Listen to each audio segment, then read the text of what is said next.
नागपुर के कामठी क्षेत्र में पुलिस ने 13 स्थानों पर छापेमारी कर 250 से अधिक गोवंशों को मुक्त किया है।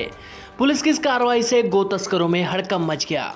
सिटी यांच्या आदेशाने आपण नेहमीच अवैध धंद्यांवर कारवाई करत असतो। त्याचाच एक भाग म्हणून आपण काल संपूर्ण झोन 5 मध्ये एक कोम्बिंग ऑपरेशन राबवत होतो। त्यामध्ये मुख्यत्वे करून कामठी या शहरावर आपला फोकस होता आणि तिथून नेहमी तक्रारी येत असतात गोवंश तस्करीच्या आणि हत्येच्या।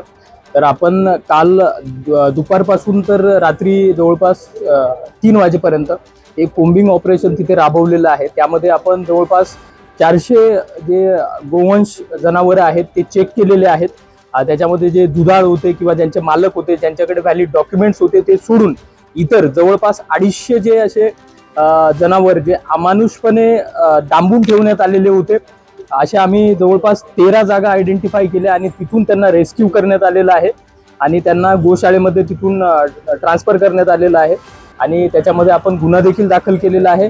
जवळपास हा फक्त जनावरांचाच जवळपास 24 लाखाचा जो मुद्देमाल आहे गोवंशाचा तो आपण सेफली रेस्क्यू केलेला आहे कालच्या कारवाईत। अगदी बरोबर आहे। आम्ही याच्या आधीही स्पष्ट केलेलं आहे सीपी सरांच्या मार्गदर्शनात की ज्या गोष्टी अवैध आहेत इल्लीगल आहेत त्या कुठल्याही प्रकारे खपवून घेतल्या जाणार नाही आणि ही कारवाई अशीच कंटिन्यू राहणार आहे।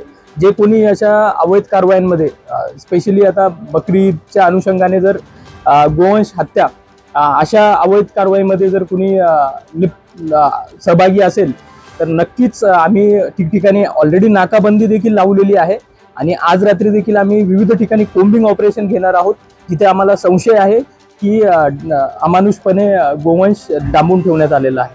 नाही, यामध्ये आपण नेहमीच हे जे हॅबिच्युअल ऑफेंडर्स आहेत ते एकाच प्रकारचे गुन्हे करत असतात त्यांच्यावर विविध प्रतिबंधक कारवाई करत असतो।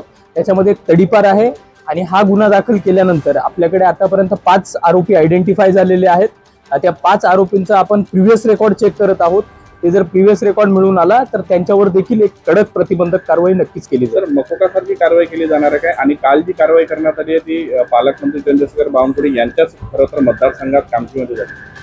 अगदी बरोबर। आपण मी तेच सांगितलं की जर प्रिव्हियस रेकॉर्ड असेल आणि ते जर मकोकाच्या जे काही क्रायटेरिया आहे त्याच्यामध्ये बसत असेल तर नक्कीच आपण मकोका देखील त्याच्यात इन्व्होक करणार आहोत आणि पालकमंत्री सरांची कॉन्स्टिट्युएन्सी आहे आणि याच्या आधी देखील थोडं इनफेमस होतं कामठी गोवंश हत्येसाठी तर त्यांचेही वेळोवेळी आम्हाला मार्गदर्शन लाभत असतं तर त्याचाच एक भाग म्हणून आम्ही ही मोठी कारवाई केलेली आहे।